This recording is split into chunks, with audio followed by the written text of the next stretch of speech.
Supposez simplement que vous pourriez voyager dans le temps et vivre une vie en tant que médiéval. Peut-être retourner au Moyen-Âge et y vivre en Angleterre en tant qu'adulte. Je sais que vous vous demandez pourquoi diable voudrais-je faire ça, mais supportez-moi, c'est assez intéressant. Comment survivriez-vous? Que mangeriez-vous? Où travailleriez-vous? Comment éviteriez-vous d'avoir des problèmes avec l'Église et les autorités? Retournons maintenant dans le temps et vivons le passé à travers les yeux d'un voyageur temporel médiéval. Bienvenue à la folie médiévale.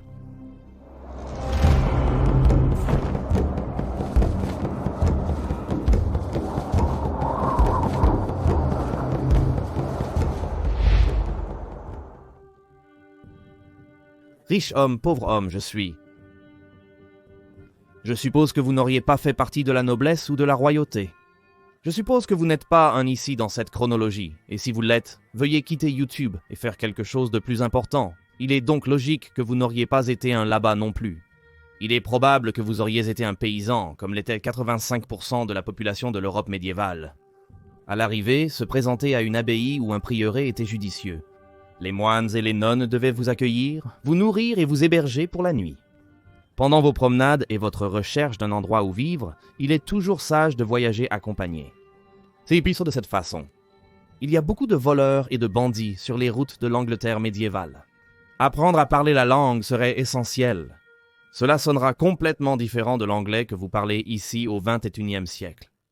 Tout le monde au Moyen-Âge est censé travailler parce que Dieu l'a ainsi ordonné. Comme il est peu probable que vous soyez formé pour l'un des métiers médiévaux comme le tannage, le tissage, la cordonnerie ou la forge, vous allez probablement finir à la campagne en tant que travailleur agricole.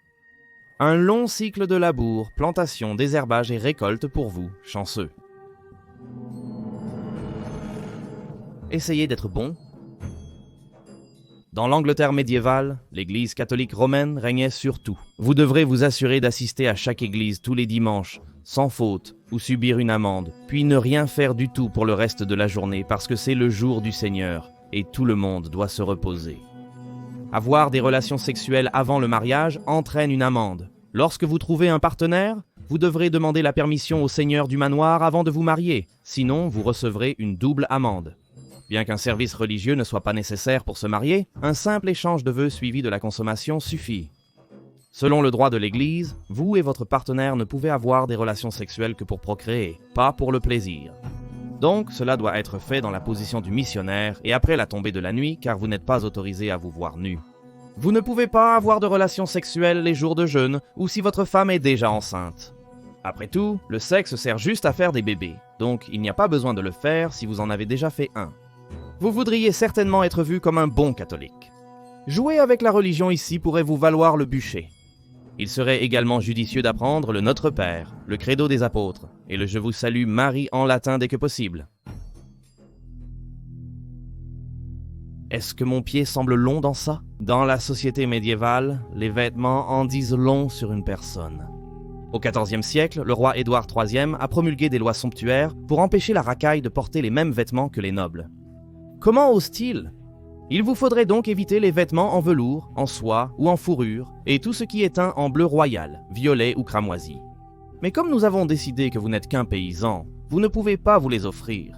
En réalité, ces lois visent surtout à empêcher les nouvelles classes marchandes de prendre la grosse tête. Et c'est une autre chose. Les chaussures. Depuis que le roi Richard II a épousé Anne de Bohême, la mode est aux chaussures longues, à bout pointu, comme celles que porte son entourage. Édouard IV a interdit aux cordonniers de les fabriquer au 15e siècle parce qu'elles devenaient si longues que les extrémités devaient être attachées aux genoux avec des chaînes dorées pour empêcher les hommes de trébucher dessus. Évitez-les aussi pour ne pas recevoir une amende du magistrat local. Comme les prostituées ont l'interdiction de porter des tabliers, si vous êtes un homme, vous devrez vous assurer que votre femme porte toujours le sien pour ne pas qu'elle soit prise pour une dame de la nuit. Vous souhaitez être vus comme des individus respectables. Elle devra également garder ses cheveux couverts. Les femmes portant les cheveux détachés sont considérées comme légères et rejetées par la société.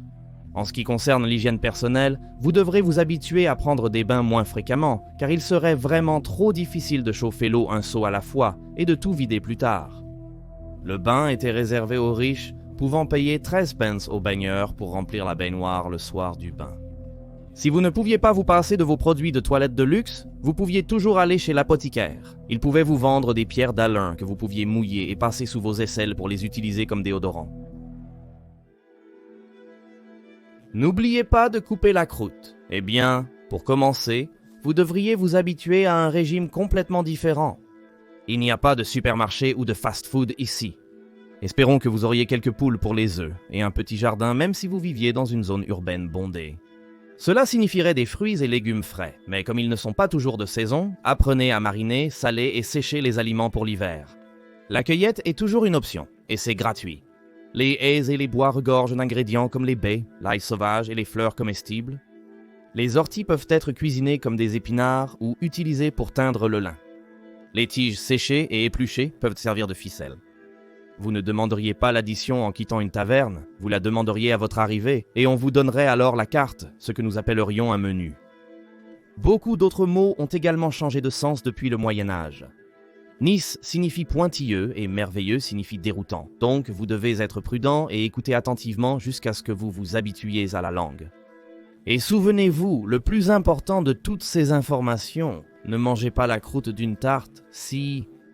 Vous n'êtes jamais invité à un banquet chic, car elle est juste pour le spectacle et non pour être mangée. La croûte est faite d'un mélange à parts égales de farine et de sel et sert de réceptacle pour la garniture. Une fois servi, le couvercle de pâte et la croûte sont jetés.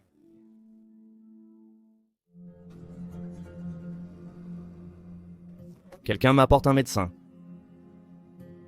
Assurez-vous d'être en forme et en bonne santé avant de vous lancer dans votre aventure médiévale. Les pratiques médicales au Moyen Âge étaient très déficientes.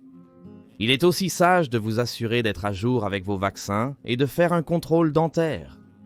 Si vous avez la malchance d'être déposé en 1348, l'année de la peste noire, au moins vous sauriez qu'il vaut mieux sortir des zones peuplées, insalubres et puantes pour éviter l'infection et vous éloigner de ces puces.